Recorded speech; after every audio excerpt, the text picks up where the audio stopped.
Vincenzo Gianni, back on the road again after being stranded for, I don't know, since Wednesday, I think. Yeah, Wednesday or Thursday morning. Thursday, Friday, Saturday, Sunday it is. First and foremost, I want to say this is a shout out to Teresa Mancuso. You know, great job. I'm proud of you. Going the distance with your team members for the Boilermaker. That's awesome. You know, all the hard work you've been doing and all the running, and I hope you keep it up. And I'm sorry I couldn't be there. Obviously, I don't know, things happen. There's nothing I can do. I feel terrible as it is. I mean, the last few days have been fucked up. Getting an engine light, check engine light, you know, the car stalling out at exit 203, or not exit 2, mile marker 203 in Pennsylvania. And then I was able to get it up and running and get it to 206 at Clifford, Pennsylvania. And then I pulled off to a Sunoco, where I want to say I'm extremely appreciative of Joanne and Al Tickler. They allowed me to keep the car there and not tow it for like 3.5 days or 3 days while I worked on it every day. I had to drive my buddy TJ's car from his place an hour out, drive him to work, drop him off, drive all the way out, get the parts in Scranton, and then drive up to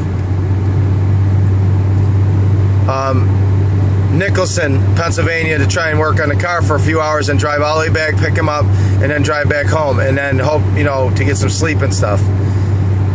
It's been rough. You know, I'm not a mechanic. I don't know what I'm doing completely. I have the internet and I'm learning, and I've got lots of friends trying to keep my head up. I mean, there's plenty of days where I'd spend hours trying to get a bolt out that I've been down here.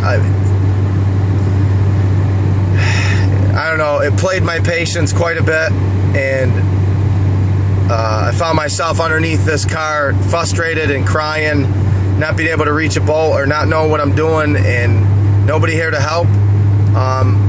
TJ has been a blessing in disguise. He's helped me financially, and he's also helped me with his car and everything else, and a place to stay in Nanticoke. And I thank him incredibly. And then Al Tickler helped me.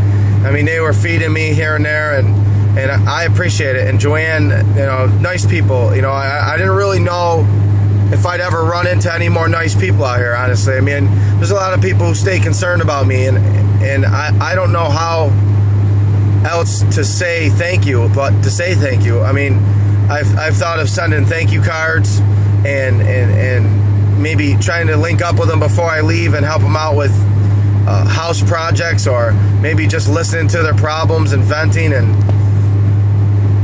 I don't know what to do anymore. I've always been on my own. I've always lived, I don't know, you know, on my own, by myself. I've done everything on my own. I mean, everything I fought alone, and whether it be mental depression or physical emotions, it doesn't really matter. I've always done it alone. I feel like I'm a burden to people out here, and so it stops me. My heart's extremely unselfish to the point where I don't want to bother other people. People have things going on in their life. I don't want to bother other people with my shit. You know, I'm just another person out here in the world trying to make it. You know, all I wanted to do was go down and get the gender of the baby and make it an easy, smooth trip, but it's not. It's getting rough. It's getting harder every time. You know, and I get no communication from the mother to my child. I mean, none. I mean, in a whole week, I got no text messages, no nothing. I mean, you know, it's hard to hear, okay, your 5-month pregnant mother of your child is out doing what she wants to do with no communication, and she's young, and she might be seeing somebody else. You know, that's fine. Whatever makes her happy, you know, whatever's going to get her through. Do I find it inappropriate? Yeah, I kind of do. That's my opinion. I think it's inappropriate at this state in the game to be playing such a hard game with me. I mean, that's why I provoke, or I encourage. If there's a woman out there, if you're listening, if there's a woman out there, one woman that wants to get to know me through text, anything, you know, I'm not really looking. But I'm just saying, I'm throwing the opportunity out in the air. If there's a woman out there that can show me that they're not all alike, and they're not always here just to use Vin up for whatever intelligence he has or whatever he can hand them, then be my guest. Show me what you got, because I've been through enough people in my life to be able to get rid of you within the first 5 words. You know, I know that intimidates most, but the ones that aren't intimidated, that push through and work things through and try to talk to me about things and see why I feel the way I do and open up a little bit without their insecurities blocking it. You know, those are the ones I make friends with. Those are the ones that become close to my heart. You know, and those are the ones I want. Those are the ones I want in my life. I don't want none of you fucking people out here that are my friend one minute, next minute you get a boyfriend and you don't talk to me. That's some bullshit. That's the most irritating pet peeve I think I have. Fucking people, even when you got kids and stuff like that, I get close to you, I'm cool with you, and the next thing you know, you have a boyfriend, you think I'm using you. Well, what the fuck would I use you for? You know, it's a two-way streak. But it's just the point, like, now you have no communication, you can't pick up the phone and say good morning no more. Why? Because your boyfriend will get mad? Well, then he's a fucking dick. Simple as that. Because life is what it is. It is what it is. Exactly what a lot of people say. Life is what you make it. Life, it is what it is. Because you have a boyfriend that eliminates you from your friends. I don't understand. I know we've become very accustomed, or women in general have become very accustomed to a control freak for a male, which means that they can only have certain friends that the male says is okay, or maybe they're uglier than their boyfriend because then it doesn't make the boyfriend jealous. Well, jealous dudes are jealous dudes. They're either doing something wrong behind your back if they're in a relationship and they're jealous, or they're just jealous dudes. They got insecurity. They were left. Somebody cheated on them. Well, that's not your problem. Nor is it mine. It's not my problem, not your problem. That don't mean I give up my girlfriends because I'm in a relationship. And that's what's caused a lot of problems. You know, Vin struggles to be happy, yes.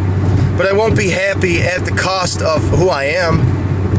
I mean, struggling with the mother to my child alone, knowing that 4th of July was supposed to be a happy moment.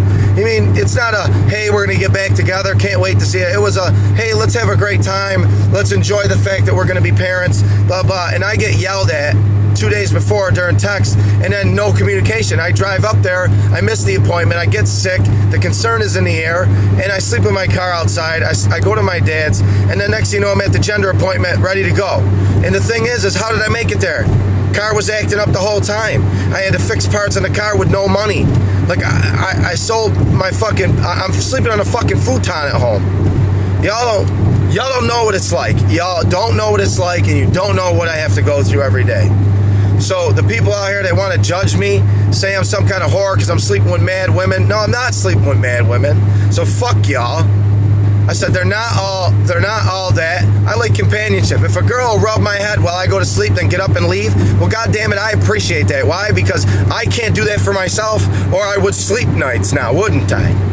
No, that doesn't make me a whore because I'm friends with people and think just because another woman touches you, not sexually, that means I'm a whore. I don't get it. Y'all can think whatever the fuck you want. Because I'm good looking guy, because I get stereotyped to be a player. Fuck y'all. I'm a good motherfucking dude. And if y'all don't see it, then y'all can fucking shit yourself and run away or whatever. I don't know. I'm tired of it. I'm just fucking tired of it. Tired of being judged. Tired of all that bullshit. You hear it every fucking time I get on this fucking thing. Y'all be on some real judgmental bullshit. You know what I mean? I don't judge you.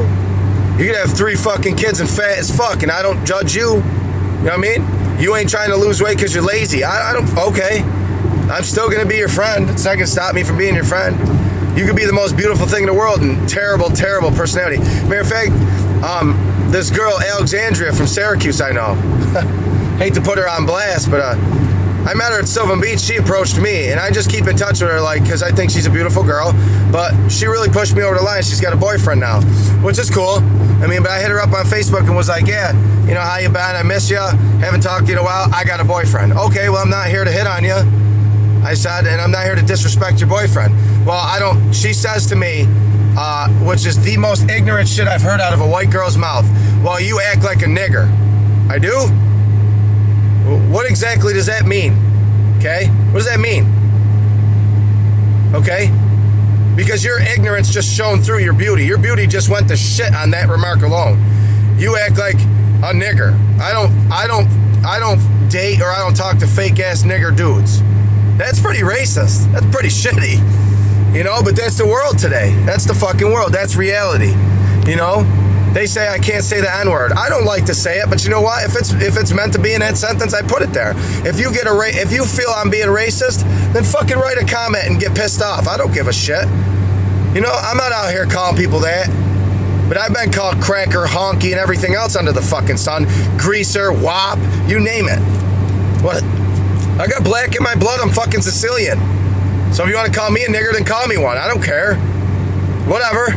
Do what you got to do that makes you happy. You know?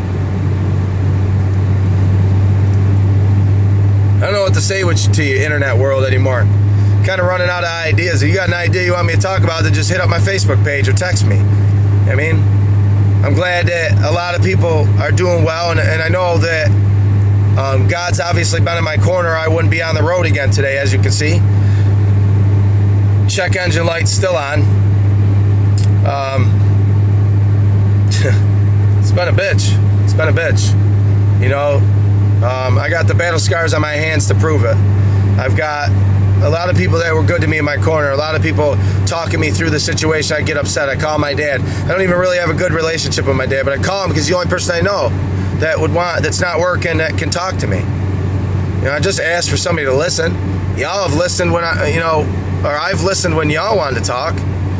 You know, it's nothing like, you know, having somebody that doesn't judge you. I feel like I'm being judged just by talking. I talk a lot. Oh, well. I make videos and text a lot. Whatever. You know, I'm back to ground zero with just about nothing in my pocket. Just enough gas to get home. And I don't know, you know, I'm glad that my homegirls are taking care of my dogs. God, I swear to God, I don't know where I would be or where my dogs would be without Teresa Mancuso. That's a down-ass chick. You know what I mean? She has been there for me since 4 years ago. We have been through trials and tribulations. We have stopped talking, went back to talking. She is a hell of a friend to me, and I notice it more and more every day because that's the type of friend I am back to her. You know, and sometimes I don't think I do enough to weigh out what she does for me because I'm in my time of need now for some apparent reason. I guess it tickles my heart to know that people will stand behind you. You know, I've always felt that way about my music. That's why you guys don't get a lot of fucking music. Because I don't know who's out here really truly gonna support. And why make music for somebody that's not gonna? You know, I do make it for myself, but I make it more for y'all. I make my music and I need videos and I text and I post because I want your day to go better, not mine. It's like I lost the self-worth. It sucks. You know, I want my self-worth back. I don't know who took it. I don't know if it be the last 3 fucking drug heads or the last girlfriend I had or whatever you want to call that, or maybe it's the mother to my child stealing my pride and my life away. I don't really know. Maybe it's me. Maybe it's just me. You know, but it definitely brings tears to my eyes. It definitely hurts my feelings. I'm fucking human at the age of 33. You know, I ain't out here to be some big brawly dude that thinks that I can be a dickhead anytime I want, because I can't. It's not in my system to be a dickhead. I am what I am. I'm a good dude. I'm generous when I have money and when I can give. I'm quick to help a friend. I'm quick to lend the shirt off my back. You know, I'd walk 100 miles to be at an appointment. I'd walk 7,000 miles in 20 days just to be at an appointment for my baby. You know, I'm there to comfort the mother to my child. I don't know how she allows anyone else in this world to comfort her. You know, I'm the man you laid down with. Well, damn it, for 9 months, allow me that responsibility. I like responsibility. I like to know that I'm doing what I need to be doing, and this is why I do it, you know?